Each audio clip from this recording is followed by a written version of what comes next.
Mas isso, evidentemente, que não vai resolver o meu problema. O valor que eu atribuo a mim depende fundamentalmente de eu conseguir ser uma pessoa legal. Legal o que quer dizer? Uma pessoa que é de acordo com aquilo que eu acho que é ser legal. Se eu acho legal ser manso, controlado, delicado, atento aos outros, respeitoso pelas diferenças, e sou grosso, egoísta, desrespeitoso pelas diferenças, me irrito profundamente quando sou contrariado, eu não posso ter boa autoestima. E essa gente adora falar, eu me amo, eu sou o máximo, não sei o que. Tudo isso que fizer muita promoção de si mesmo, está com nada. Todo indivíduo que adora falar bem de si mesmo é blefe. Todos. 100%. Hein? Isso tem um bom diagnóstico. Tem um monte de truques em seleção, por exemplo, de funcionários. Eu já sugeri isso N vezes. Você pergunta, em vez de perguntar para o cara como é que ele é, porque ele vai tentar dissimular, você pergunta como é a mulher dele, por exemplo. Como quase todos são casados com o seu oposto, se a mulher for mansa, ótima, etc., suspeite do cara.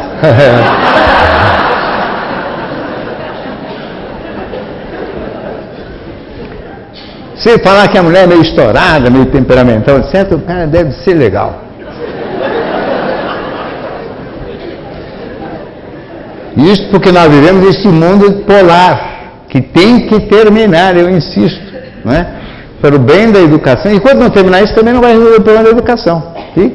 Pode a gente fazer discurso, circular esse país inteiro falando como é que deve ser assim o assado, não adianta nada. Enquanto as crianças tiverem 2 padrões de referência, vai continuar tudo indo muito mal. Então é preciso que aquele que seja o imaturo emocional reconheça, fala assim, eu, como filho, como pai, como educador, como profissional, eu sou um cara que não completou o próprio desenvolvimento, ou porque nasci mais intolerante, ou porque não fui criado num ambiente que me favoreceu esse desenvolvimento, mas eu preciso desenvolvê-lo agora.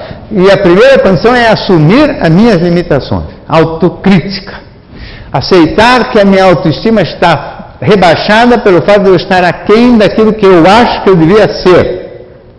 E me empenhar na direção de aproximar aquilo que eu sou daquilo que eu acho legal ser. Não é? Então, por exemplo, o tipo mais egoísta, em geral, ele é muito dependente, ele não sabe se virar sozinho. Ele acostumou a mamar em alguma teta. Uma das coisas que ajuda muito o tipo mais egoísta a progredir é ficar um pouco sozinho. Agora já estou dando receita quase de bolo, né? Como evoluir, né? Vou fazer poucas receitas porque não é muito a minha especialidade, a parte culinária. Mas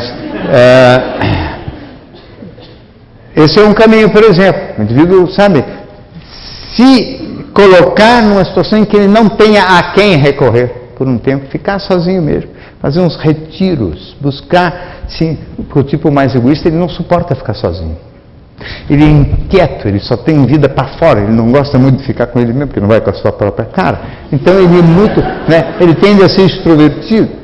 O tipo emocionalmente mais imaturo, ou o analfabeto emocional, usando o vocabulário relacionado com a inteligência emocional, é um tipo extrovertido. Extrovertido quer dizer aquele que fala muito, mas não fala nada, fala muito bobagem.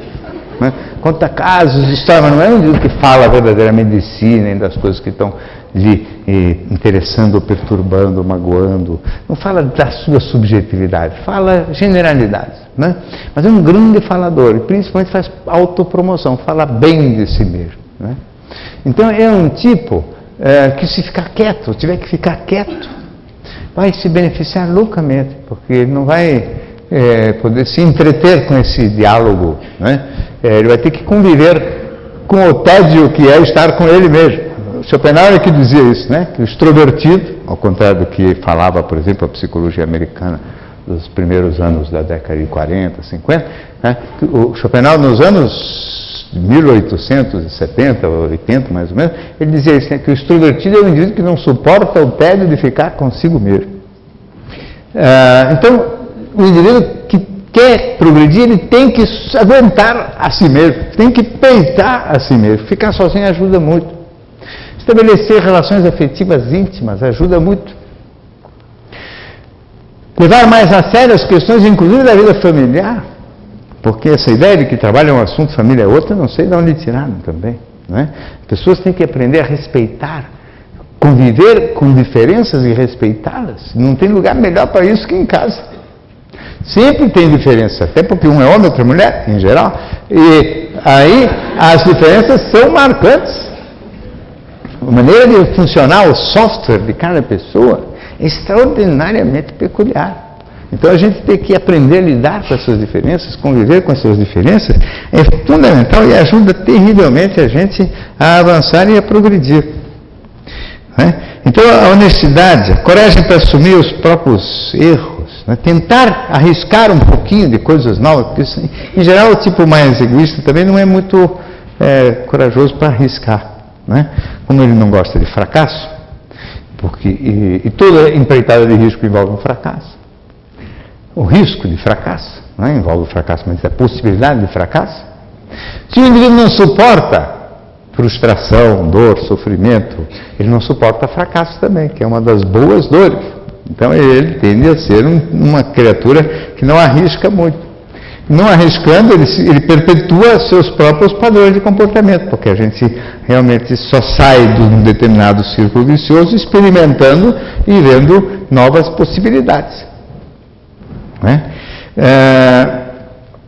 Então, o indivíduo, talvez só com esses poucos dados, de correr um pouquinho mais de risco, aprender a se relacionar de uma maneira um pouco mais respeitosa com os seus íntimos, ou seja, em vez de falar assim, mulher é burra, que é uma coisa que os homens até hoje adoram falar, sempre que mulher tem uma ideia diferente da dele, né? Quer dizer, burro é todo indivíduo que pensa diferente de mim, né? Isso não é só mulher. As pessoas antigamente eram muito assim, né? Meu pai mesmo, que era um homem extremamente culto, inteligente, boa pessoa, tudo, mas ele era um desses donos da verdade, né? Então, sempre que a gente tinha uma diferença de opinião, ele falava, isso é besteira. Besteira era todo o ponto de vista diferente do dele. Ou seja, quase tudo que eu pensava. Então eu aprendi que besteira é um ponto de vista meu. Então eu sou o rei da besteira. Eu perdi a vergonha de falar besteira, nunca mais parei de falar besteira, porque já fui catalogado como um rei da besteira desde mocinho. Né? Então essa coragem para se arriscar, para correr risco e para aprender a respeitar essas diferenças, que ele não tinha essa capacidade. Isso trava muito o desenvolvimento, né? Impede muito o crescimento quando o indivíduo não pode lidar com diferenças de opinião. Então, na realidade, a ênfase nas relações humanas, né? O indivíduo tomar cuidado para não ser agressivo, para não ser chato também. Né? Chato é um outro tipo de deficiência e também é comum. E que também prejudica a inteligência emocional, ou faz parte desse analfabetismo. O chato, não sei se vocês já pensaram profundamente sobre a questão do que... Porque a minha mulher, ela tem essa característica, ela faz de conta que ela presta atenção em tudo que falam para ela. Né? E isso é muito comum também em mulheres, né? Fica falando, assim, e entra tudo por aqui, sai por aqui. O que, aliás, eu acho que é, às vezes, um único jeito de conseguir conviver com homens, né, que falam muito. Né?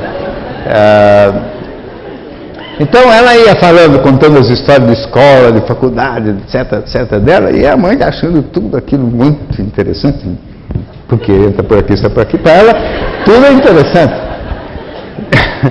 E a minha, então, cresceu com a ideia de que todos os assuntos dela eram do maior interesse universal. Né? E não é. Né? Porque não é que era chata porque o assunto é chato porque ela não percebia o caráter regional do assunto que ela estava falando. Ou seja, aquilo interessava para as colegas dela de escola, para os coleguinhas, mas não para mim, por exemplo. Né? E eu tenho esse defeito, até por falha profissional, eu presto atenção em tudo que fala. Então eu ouvia aquilo lá tudo e achava muito chato. Mas não porque o assunto fosse chato em si, era chato para mim. Por isso eu digo, chato não é obrigatoriamente o indivíduo que fala coisas chatas, é o indivíduo que não presta atenção no interlocutor, não está plugado nas reações do interlocutor.